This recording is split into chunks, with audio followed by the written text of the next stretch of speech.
இயேசுவின் நாமத்தினாலே உங்கள் அனைவரையும் நான் வாழ்த்துகிறேன். இன்றைக்கு கடைசி கேரக்டரிஸ்டிக்ஸ் இந்த ஃப்ரூட் ஆஃப் த ஸ்பிரிட்டில் பார்க்க போகிறோம். ஓகே, ஆவின் கனியில் கடைசி ஆன ஒரு பர்சனாலிட்டி, ஒரு கேரக்டரிஸ்டிக்கை பார்க்க போகிறோம். என்னென்னா இச்சை அடக்கம், செல்ஃப் கண்ட்ரோல் பற்றி தான் நம்ம பார்க்க போகிறோம்.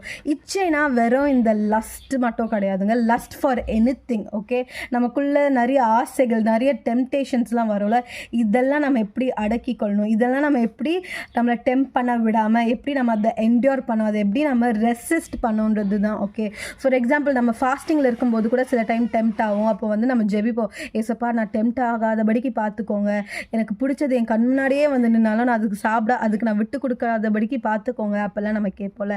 அது நம்ம லைஃப் லாங் இருக்கணும். நம்மளோட இச்சைகளை நம்ம அடக்கி கொள்ளணும். ஃபார் எக்ஸாம்பிள் இந்த இச்சைன்றது நம்மளுக்கு இந்த வசனம் தெரியல, கண்களின் இச்சை, மாம்சத்தின் இச்சை, ஜீவனத்தின் பெருமை, இதெல்லாம் நம்மளை ஆளுகை செய்யக்கூடாது.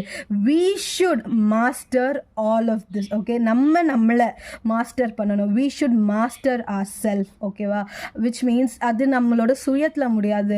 நம்ம தேவன் கிட்ட கேட்கணும், ஏசப்பா என்னோட எமோஷன்ஸை கண்ட்ரோல் பண்ண, என்னோட டெம்டேஷன்ஸ் வந்ததுன்னா அதை மேற்கொள்ள எனக்கு உதவி செய்யுங்க, எனக்கு செல்ஃப் கண்ட்ரோலை கொடுங்க அப்படின்ட்டு. நமக்குள்ளே இந்த செல்ஃப் கண்ட்ரோல்ன்றது வந்துடுச்சுன்னா எந்த ஒரு இச்சையும் நம்மளை மேற்கொள்ளாதுங்க. இந்த செல்ஃப் கண்ட்ரோல் நம்மளோட சுயத்தில் வரவே வராது. நம்ம தேவன் இடத்துல தான் நம்ம கேட்கணும், ஏசப்பா கிட்ட தான் நம்ம கேட்கணும், ஏசப்பா எனக்கு அப்படிப்பட்ட செல்ஃப் கண்ட்ரோலை தாங்க, நான் வந்து உங்களுக்கு பிரியமில்லாத காரியங்களில் நான் வந்து டெம்ட் ஆகிடக்கூடாது, எனக்கு உதவி செய்யுங்க அப்படின்றத நம்ம கேட்கணும். நான் பரிசுத்தமாக வாழ எனக்கு உதவி செய்யுங்க. நம்ம பரிசுத்தமாக வாழணும் அப்படின்னு தீர்மானம் எடுத்த உடனே நிறைய டெம்டேஷன்ஸ் வரும். அதே மாதிரி நம்ம வந்து ஏசப்பாக்காக உண்மையாக செய்யணும்னு நினைக்கிறப்போ நம்ம தவறான வழியில் போகிறதுக்கான நிறைய காரியங்கள் வரும். நம்ம நற்குணத்தோடு வாழணும்னு நினைக்கிறப்போ தீமையான காரியங்கள் நிறைய நம்மளை வந்து டெம்ப் பண்ணும். ஸோ இதெல்லாம் மேற்கொள்ள we need செல்ஃப் கண்ட்ரோல். அது ஒரு கேரக்டரிஸ்டிக்காக இருக்குது. ஸோ இன்றைக்கு கூட நம்ம தேவனிடத்தில் கேட்போப்பா, ஆவின் கனியில் இப்படிப்பட்ட ஒரு கேரக்டரிஸ்டிக் இருக்குது, செல்ஃப் கண்ட்ரோலாக இச்சையை அடக்க எனக்கு கிருபை தாங்கன்றதை கேட்போம். வாங்க ஏசப்பா, இந்த நாளுக்காக நன்றி அப்பா, இச்சைகளை அடக்க நீர் கிருபை தாங்க ஆண்டவரே. அப்பா, நாங்கள் எந்த காரணத்து கொண்டு நாங்கள் டெம்டேஷன்ஸில் விழுந்துடக்கூடாது ராஜா.